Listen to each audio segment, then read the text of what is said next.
le choix. Il faut qu'il revienne sur Internet.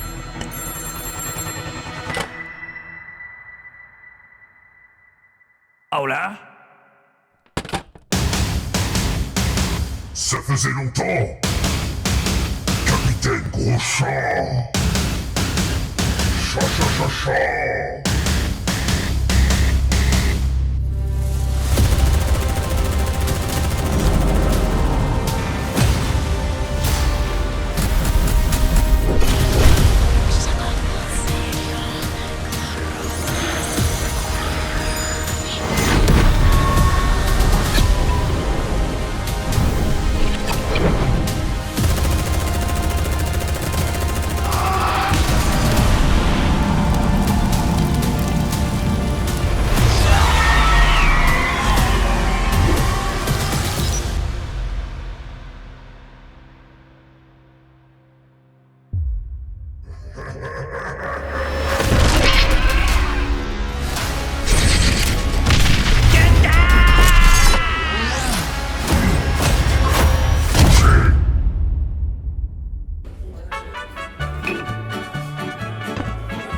Yo, Captain!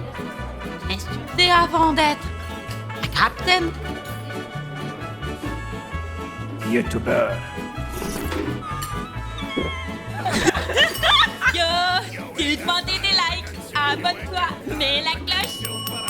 Mets la cloche!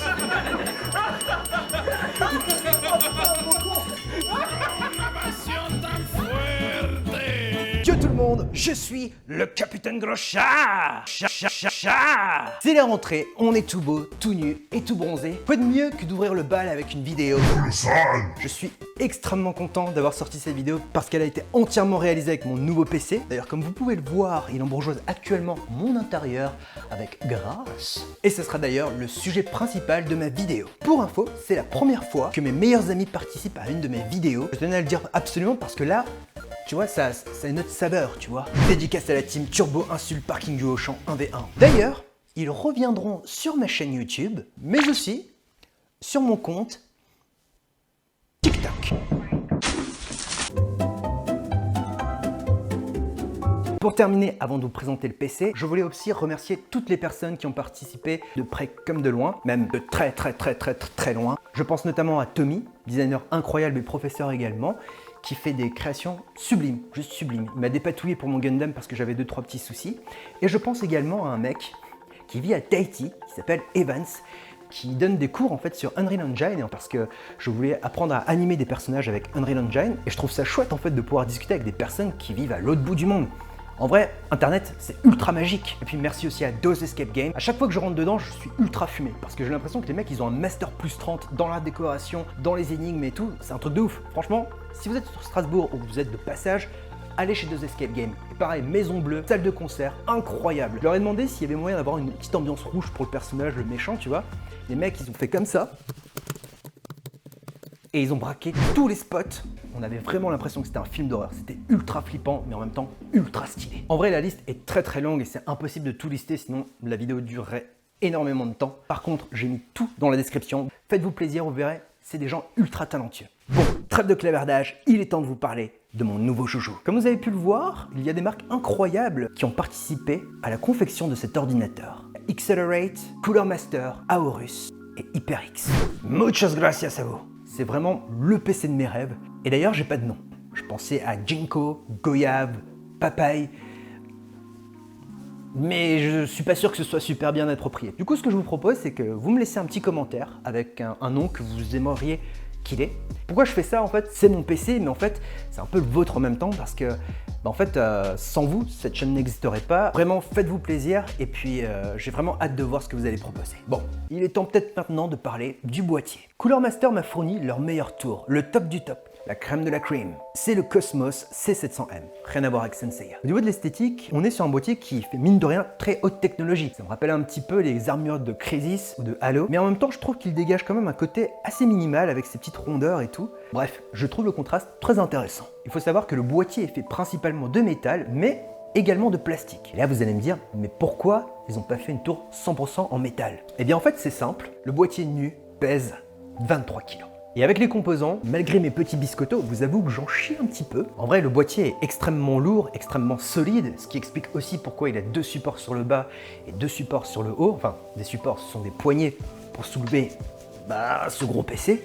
On retrouvera également 2 portes latérales pour accéder directement aux composants ou aux câbles. Et surtout, ce Cosmos C700M est pensé pour monter ta configuration dans n'importe quel sens. Bref, tout ça pour dire que ce Cosmos C700M a remporté quand même 6 awards, dont un Red Dot Awards, s'il vous plaît. Oui.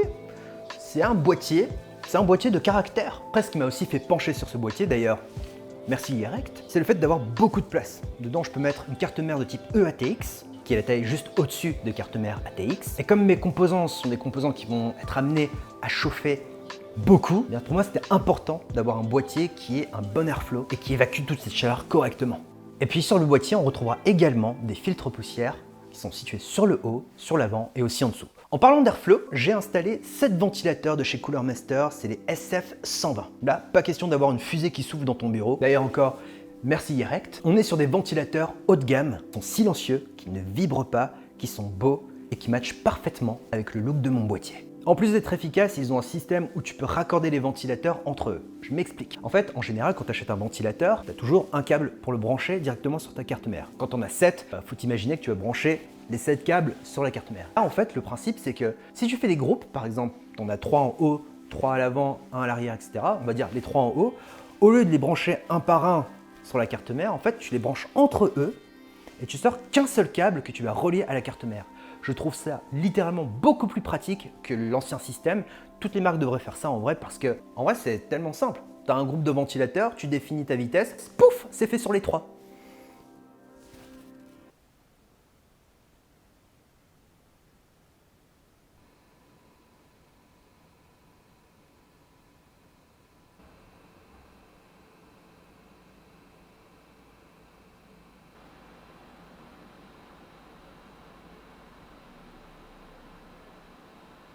Restons dans l'univers du refroidissement. Cooler Master a également fourni le Master Liquid ML360 Mirror TR4 Edition. C'est un water cooling un peu différent des water cooling all-in-one. La plaque est pensée pour se poser sur un processeur de type Threadripper. Bien entendu, on peut utiliser des water cooling all-in-one classiques. Malheureusement, tu recouvriras jamais toute la surface d'un processeur Threadripper. Du coup, en termes de refroidissement, ça sera un peu moins efficace. Alors, il y a quand même une petite chose que j'ai modifiée sur ce water cooling all-in-one. J'ai remplacé les 3 ventilateurs d'origine. Ces ventilateurs ne sont pas mauvais en soi. C'est juste que les SF120 de chez Cooler Master sont nettement mieux que ceux fournis d'origine. Tout simplement, ce sont des ventilateurs haut de gamme, les SF120. Et histoire d'avoir une unité visuelle, parce que pour moi c'est hyper important dans un boîtier, j'ai tout remplacé. Et littéralement, c'est en bourgeoise. Du coup, on va parler du processeur. C'est un AMD Threadripper 3970X qui peut monter jusqu'à 4,5 GHz. Au niveau des cœurs, il y a 32 cœurs, 64 threads. C'est littéralement un missile!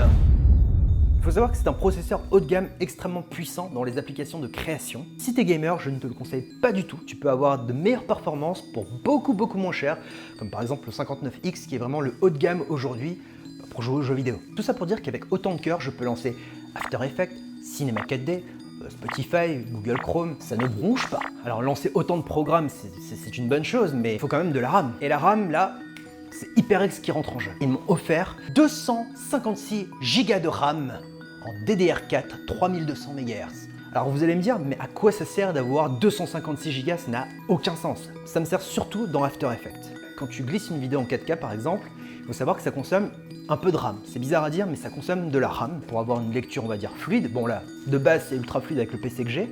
Par contre, si tu commences à utiliser une piste 4K, le filtre VHS, tu décides de rajouter un vaisseau, un monstre, un néon, de la fumée, des cornflakes,